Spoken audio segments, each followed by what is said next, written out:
ಮಂಗಳೂರಿನ ನಂತೂರಿನಲ್ಲಿ ಬುಧವಾರ ರಾತ್ರಿ ನಗರ ಖಾಸಗಿ ಬಸ್ ಡಿಕ್ಕಿಯಾಗಿ ಬಲ್ಲಾಲ್ಬಾಗ್ ನಿವಾಸಿ ದೀಪ್ತಿ ಎಂಬ ಯುವತಿ ಸಾವನ್ನಪ್ಪಿದ ಘಟನೆಯನ್ನು ಖಂಡಿಸಿ ಗುರುವಾರದಂದು ಮೃತ ದೀಪ್ತಿ ಸಂಬಂಧಿಕರು ಹಾಗೂ ಸಾರ್ವಜನಿಕರು ಬಸ್ ಚಾಲಕರ ಅಸಡ್ಡೆಯ ಚಾಲನೆ ಹಾಗೂ ಮೃತ ಯುವತಿ ಮನೆ ಮಂದಿಗೆ ನ್ಯಾಯ ದೊರಕಿಸಿಕೊಡಬೇಕೆಂದು ಆಗ್ರಹಿಸಿ ಮಂಗಳೂರಿನ ಕದ್ರಿ ಸಂಚಾರ ಪೊಲೀಸ್ ಠಾಣಾ ಮುಂಭಾಗದಲ್ಲಿ ಭಾರೀ ಪ್ರತಿಭಟನೆಯನ್ನು ನಡೆಸಿದರು. ದೀಪ್ತಿ ಪಾರ್ಥಿವ ಶರೀರವನ್ನ ಠಾಣೆ ಪಕ್ಕದಲ್ಲೇ ಆಂಬ್ಯುಲೆನ್ಸ್ನಲ್ಲಿ ತಂದಿರಿಸಿದ ಪ್ರತಿಭಟನಾಕಾರರು ಆರೋಪಿ ಬಸ್ ಚಾಲಕನ ಬೇಜವಾಬ್ದಾರಿ ಚಾಲನೆ ವಿರುದ್ಧ ಸೂಕ್ತ ಕಠಿಣ ಕ್ರಮ ಕೈಗೊಳ್ಳಬೇಕೆಂದು ಒತ್ತಾಯಿಸಿದರು. ಅಲ್ಲದೆ ದುರಂತಕ್ಕೆ ಕಾರಣರಾಗಿರುವ ಬಸ್ ಚಾಲಕ ಹಾಗೂ ಬಸ್ ಮಾಲಕರನ್ನ ಘಟನಾ ಸ್ಥಳಕ್ಕೆ ಕರೆಸಿ ಕ್ಷಮೆಯಾಚನೆ ಮಾಡಬೇಕೆಂದು ಒತ್ತಾಯಿಸಿದರು. ಸಿಟಿ ಬಸ್ಸುಗಳ ಅವಾಂತರಗಳಿಂದ ಬೇಸತ್ತು ಹೋಗಿದ್ದೇವೆ.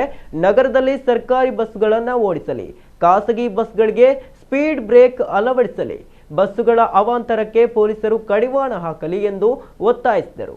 ಬಲ್ಲಾಲ್ಬಾಗ್ ನಿವಾಸಿ ದೀಪ್ತಿಗೆ ವಿವಾಹ ನಿಶ್ಚಯವಾಗಿದ್ದು ಬರ್ತ್ಡೇ ಪಾರ್ಟಿಗೆಂದು ವಾಮಂಜೂರಿಗೆ ಭಾವಿ ಪತಿ ಜೊತೆ ದ್ವಿಚಕ್ರ ವಾಹನದಲ್ಲಿ ತೆರಳುತ್ತಿದ್ದ ವೇಳೆ ದುರ್ಘಟನೆ ನಡೆದಿದೆ. ದೀಪ್ತಿ ಭಾವಿ ಪತಿ ಅಪಾಯದಿಂದ ಪಾರಾಗಿದ್ದಾರೆ.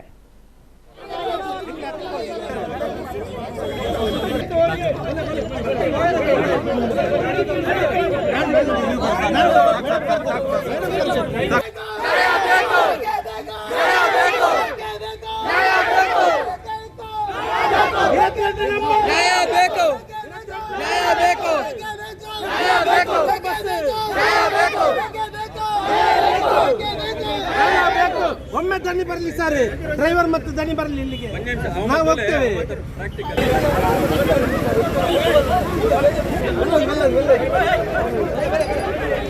ದಯವಿಟ್ಟು ಅಂತ ಹೇಳ್ತಾ ಇದ್ದೀರಪ್ಪ, ಅರ್ಥ ಮಾಡ್ಕೊಳ್ಳಿ.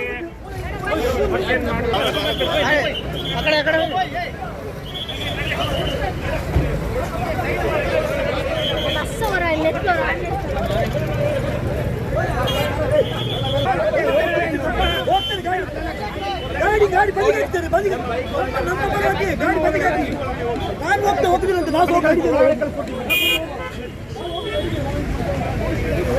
ದೊಡ್ಡವರಿಗೆ ಮಾಡುವ ನ್ಯಾಯ ಬೇರೆ, ಬಡವರಿಗೆ ಮಾಡುವ ನ್ಯಾಯ. ಇದು ಕಾನೂನು ನಮಗೆ ಸಿಗಲೇಬೇಕು. ಯಾಕೆಂದ್ರೆ ಇದು ಬಸ್ಸಿನವನು ಬಸ್ಸಿಗೆ ಬೇಕಂತ ಬದಿಗೆ ಲೆಫ್ಟ್ ಹೊಡಿದ್ದಾರೆ. ಬದಿಯಲ್ಲಿ ಯಾರು ಇದ್ದಾರಂತ ಅವರಿಗೆ ಗೊತ್ತಿಲ್ಲ. ಅಡಿಗೆ ಆದರೆ ಅವರಿಗೆ ಹಣ ಆದರೆ ಸಾಕು, ದಣಿಗೆ ಮತ್ತೆ ಅವರಿಗೆ.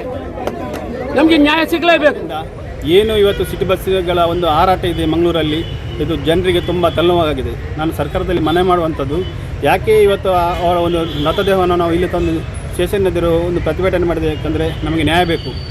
ಪ್ರತಿ ಸಂದರ್ಭದಲ್ಲಿ ಒಂದು ಸಿಟಿ ಬಸ್ಸಿನಿಂದ ಆಗುವಂಥ ಅವತಾರಗಳಿಗೆ ನಾವು ಇವತ್ತು ಬೇಸತ್ತು ಹೋಗಿದ್ದೇವೆ. ಅದರಿಂದ ಕೂಡಲೇ ಸರ್ಕಾರ ಎಲ್ಲ ಸಿಟಿ ಬಸ್ಸುಗಳನ್ನು ರದ್ದು ಮಾಡಿ ಸರ್ಕಾರಿ ಬಸ್ಸುಗಳನ್ನು ಹಾಕಬೇಕು.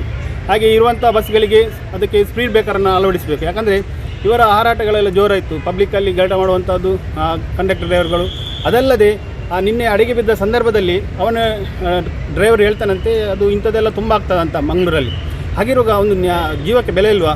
ಅದರಿಂದ ನಾನು ಸರ್ಕಾರದಲ್ಲಿ ಈ ಮೂಲಕ ಮನೆ ಮಾಡ್ಕೊಳ್ಳೋದ್ರಿಂದ ಕೂಡಲೇ ಅವನನ್ನು ಬಂಧಿಸಿ ಉಗ್ರವಾದ ಶಿಕ್ಷೆಯನ್ನು ಕೊಡಬೇಕು ಅವನಿಗೆ. ಹಾಗೆ ಅವನಿಗೆ ಮುಂದೆ ಅವನು ಡ್ರೈವಿಂಗಲ್ಲಿ ಕೂರ್ಲಿಕ್ಕೆ ಅನ್ಫಿಟ್, ಅವನು ಕೂರಬಾರ್ದು ಅಂಥವರು. ಅದರಿಂದ ಏನು ನಮ್ಮ ಮೃತ ದೀಪ್ತಿ ಎಂಬ ಯುವತಿಗೆ ನ್ಯಾಯ ದೊರಕಿಸಿಕೊಡಬೇಕಾಗಿ ತಮ್ಮಲ್ಲಿ ಈ ಮೂಲಕ ಪ್ರಾರ್ಥನೆ.